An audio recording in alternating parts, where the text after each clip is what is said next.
Governor DeWine, you've just finished up your first year now in office. How would you rate year number one? You know, it's been an exciting year with a lot of challenges, but I'm happy with where we are. First of all, I'm very optimistic about the future of the state of Ohio. I can't think of a better place to live, better place to start a business, better place to raise a family. Quality of life in Ohio is just great. But look, we have challenges, and we started really to focus on those right after I took office. I'm proud of the fact that we worked with the General Assembly in a bipartisan fashion, Democrats and Republicans, to really come up with a futuristic-looking budget that focuses a lot on kids, focuses on the mental health challenges that we face and we're finding among children, as well as the drug problem. In our part of the state, one thing that people have just been wondering about for years now is the potential ethane cracker plant coming to Belmont County. That's something that's been in the works for years and years, and people keep waiting for that final announcement, whether that's for sure coming. What's the latest on that, and what's been your involvement? I met this week with some representatives of the Thailand company that has been looking at this and that is working on it. I'm very optimistic that it's going to get built. You know, they're taking it one stage at a time, but as you've seen, there's a lot of clearing of the land that's been going on, and they're getting ready to go. So I'm optimistic.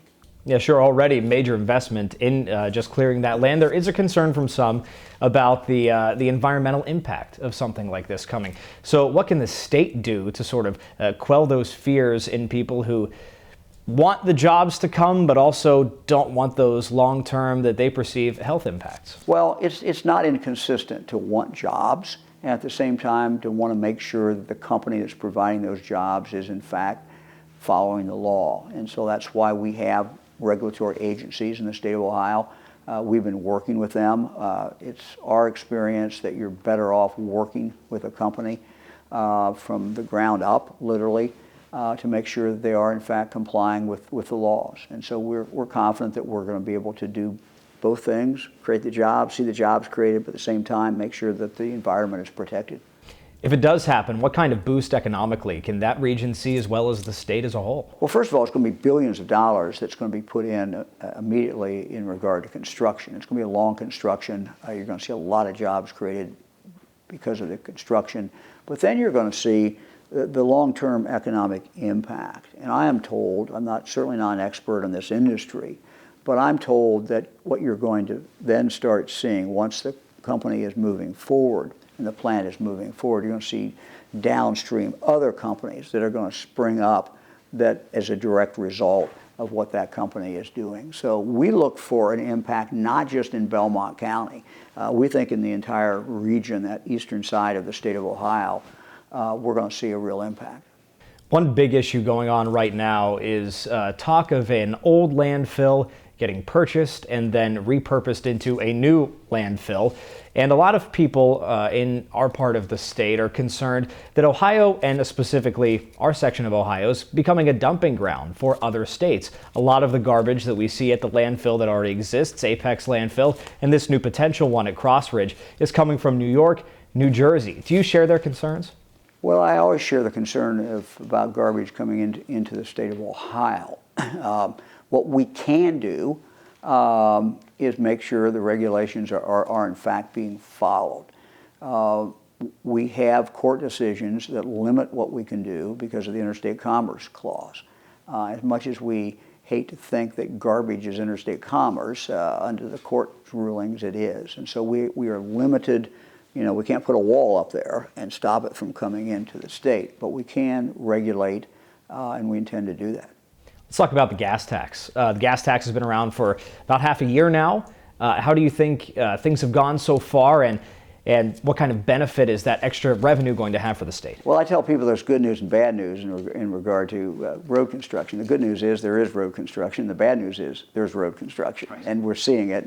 So the people can at least feel that something is happening. They got to deal with it for a while until it's done, but we're making progress. And you know, that was really, I think, the biggest surprise I had as governor. When I took office, people said, "Whoa, what surprised you?" I said, "Well, not much, except the transportation budget was such a mess.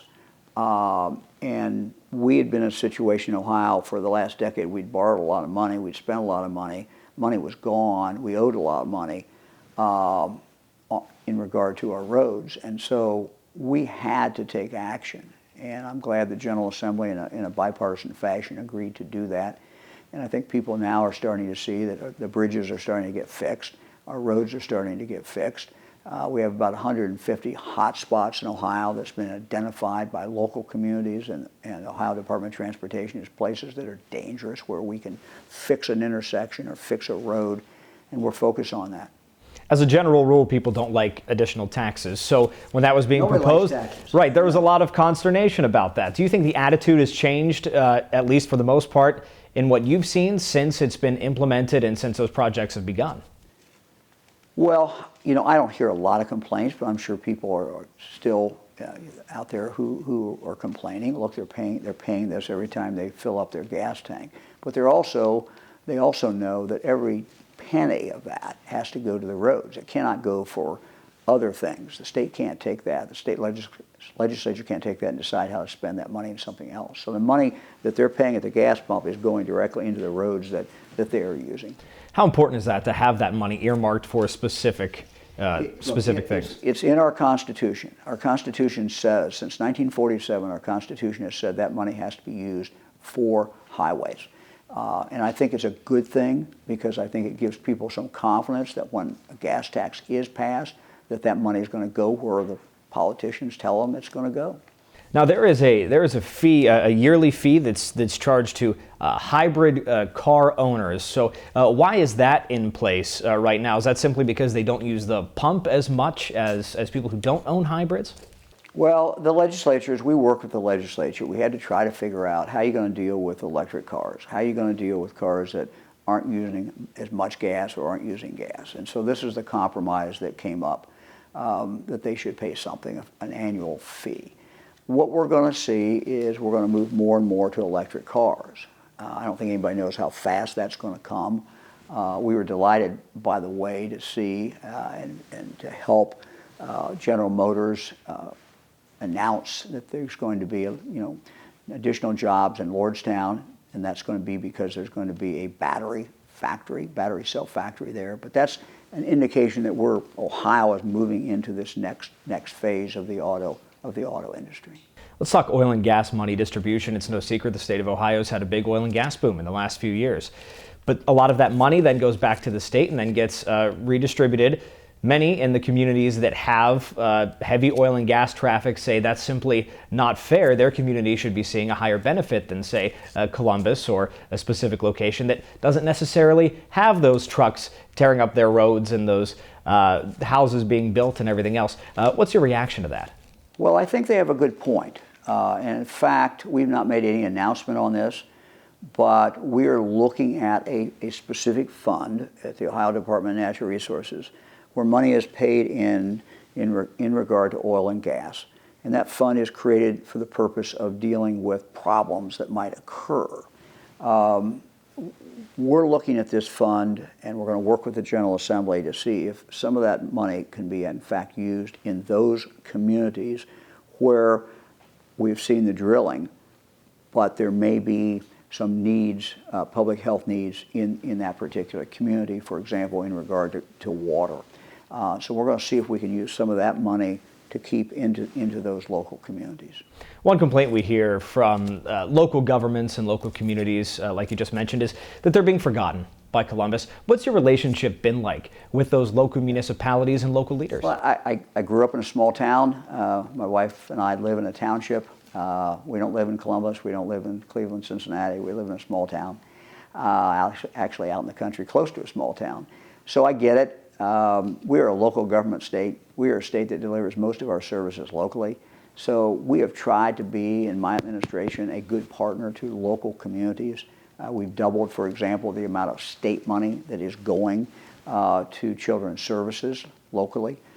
We've dramatically increased the money that's going to the counties because they have to pay for what's called indigent defense. There has to be a fund for that, to pay for lawyers, for people who don't have money for lawyers who are charged with a crime. State has not kept up its share of that. We dramatically increased that. So we've we're fully aware that this should be a partnership, and we're trying to be good partners with the local communities. Early on, when you took office, of course, the tragic shooting in Dayton, which was incredibly difficult, of course, right off the bat for you there, and that has led to a push for gun reform. And you have, in many ways, led a push for gun reform at the behest of, I know, the mayor of Dayton and some other local officials. Where does that stand now, and where do you think it could go moving forward? Some things we could do as a result of that without legislation, and we've started to do that. One of the problems we have seen is that people go in to buy a gun, there's a background check done, and the background check's not right. The data in the database is not all there. We got to fix that. We're starting to do that. We're starting to invest the money to make sure that when somebody goes in to buy a gun, if they're not legally allowed to buy a gun, it's going to come up and say, no, you cannot buy a gun. So we're doing that. Second, we have a proposal in front of the General Assembly. It's now turned into a bill. Senator Dolan from the Cleveland area is the lead sponsor of the bill. It's had 3 hearings. We don't think never thought it was going to be easy to get it passed, but I believe we're going to get it passed. Because I think when members of the legislature look at it, they're going to find that it improves the situation. We can't guarantee people that there's never going to be another shooting tragedy. But what we do have an obligation to do is to do everything in our power to make sure that we have passed legislation that will make us safer. This bill will make us safer. Just have time for about one more question here. What's one thing, maybe the thing that you're most looking forward to in year 2 of your term? I'm looking forward to fixing the foster care system. I'm looking forward to really having a new examination in regard to our mental health system in Ohio. I'm looking forward to working with Jobs Ohio to bring more jobs to Ohio. Every week I'm on the phone talking to CEOs or other people about bringing jobs into the state of Ohio. Our pitch to them happens to be the truth, and that is there's no better place to start a business than in the state of Ohio. It's a great place to raise a family and a great place just to be and a place to live. So that's our message. I'm optimistic about Ohio's future and optimistic about this coming year.